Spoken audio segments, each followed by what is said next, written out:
நாங்கள் இந்த வீக்கே வேலண்டைன்ஸ் டே கொண்டாடுறோன்னு சொன்னோம். ஸோ என்னோடய ஹஸ்பண்டோட கிஃப்ட் இதான், சாக்லேட் வித் பொக்கே கொடுத்தாரு. அதுக்கப்புறமா ஊருக்கு தேவையான திங்ஸ் எல்லாம் பேக் பண்ணிவிட்டு நாங்கள் கிளம்பிட்டு ஜாலியாக பேசிக்கிட்டே நடந்து போயிட்டுருக்கோம்.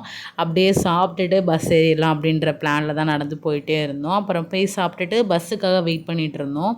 நான் வெயிட் பண்ணிகிட்டு இருந்தேன் கூலாக வீடியோ எடுத்துகிட்டு. அவர் பஸ் எங்கே வரும்னு சல்லு ஆப்பில் பார்த்துட்டு இருந்தார். அப்புறம் பஸ் வந்துச்சு, நாங்களும் போய் ஏறி உட்காந்துக்கிட்டு அழகாக வீடியோ ஃபுல்லாக எடுத்துகிட்டு இருந்தோம். நைட்டில் போகிறதே ஒரு தனி ஃபீல் தான். அதுக்கப்புறமா ஒரு வழியாக கிளாம்பாக்கத்துக்கு வந்துவிட்டோம். அங்கே வந்தோடனே அங்கே உள்ள ஒரு ஆட்டோ இருக்கும், அது வழியாக நாங்கள் உள்ளார போயிட்டோம்.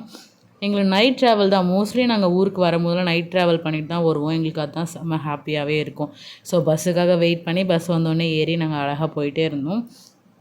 போக போக செம்ம காற்று அடிச்சு. ஸோ ஜன்னலை க்ளோஸ் பண்ணிடலாமே வீடியோ எடுத்துகிட்டு க்ளோஸ் பண்ணிட்டேன். ஸ்நாக்ஸாக வீல் சிப்ஸ் தான் வாங்கினோம். திண்டிவனத்தில் வண்டி நினச்சி அங்கே அதை வாங்கிக்கிட்டோம். நாங்கள் ஆல்ரெடி வீட்டிலேருந்தே கோல்ட் காஃபி எடுத்துகிட்டு வந்தோம், அதையும் குடிச்சிக்கிட்டோம். அதுக்கப்புறமா ஒரு வழியாக விழுப்புரம் வந்து சேர்ந்தாச்சு. நான் தான் சொன்னேன், எங்கள் ஊருக்கு போகணுன்னா காடு மலை, அதுக்கப்புறம் தான் எங்கள் ஊர். அதில் ஒரு பகுதி தான் விழுப்புரம். விழுப்புரத்துலேருந்து திருக்கோயிலூர் பஸ் ஏறிட்டோம். பஸ் ஏறிட்டு ஜாலியாக அதையும் ஒரு சின்னதாக வீடியோ எடுத்துக்கிட்டு அங்கே நிறைய பழைய சாங்கெலாம் போட்டு அங்கே வைப் பண்ணிகிட்டே வந்துட்டு இருந்தோம். அதுக்கப்புறம் எங்களோட ஊர் பஸ் வந்துருச்சு. 5:30க்கு பஸ் வந்தாலும் அதில் ஏறிக்கிட்டோம். அந்த பஸ் பேர் 5ஆம் நம்பர்னு சொல்லுவாங்களாம்.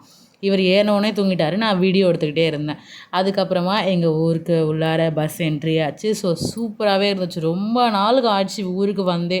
அந்த ஃபீலே ஹாப்பியாக இருந்துச்சு. கீழே இறங்கி போகும்போதெல்லாம் அவ்வளோ ஒரு சந்தோஷமாக இருந்துச்சு. ஸோ அப்படியே எனக்கு பிடிச்ச சிவன் கோயிலில் ஒரு வீடியோ எடுத்தாச்சு. வீடியோ எடுத்துகிட்டு எங்கள் தெருவு பக்கம் போகும்போதெல்லாம் அவ்வளோ ஒரு சந்தோஷம். அத்தை மாமாவை பார்க்க போகிறோம் அப்படின்ற ஹாப்பினஸ்லேயே உள்ளே வந்துகிட்டே இருந்தேன். அதுக்கப்புறம் எங்கள் வீட்டுக்கு என்ட்ரி ஆகிட்டேன். எங்கள் வீடு பார்க்க எனக்கு ரொம்பவே பிடிக்கும். இதில் பாருங்கள், தாயக்கட்டெல்லாம் வரைஞ்சி வச்சுருப்பாங்க. அதெல்லாம் சிமெண்ட்லேயே அந்த காலத்தில் அப்படியே சூப்பராக பண்ணாங்க அதெல்லாம். அதுக்கப்புறம் ஜாலியாக உள்ளே போயிட்டு எங்கள் அத்தை மாமா எங்களை பார்த்த உடனே சர்ப்ரைஸ் ஆகிட்டாங்க. ஹாப்பியாக இருந்துச்சு. எல்லாருக்கூடையும் பேசிட்டு பழகிட்டு எங்கள் அத்தை டயர்டாக இருப்போமான்னு டீ கொடுத்தாங்க. ஹாப்பியாக என்ஜாய் பண்ணிட்டோம். இன்னொரு வீடியோவில் சந்திக்கலாம்.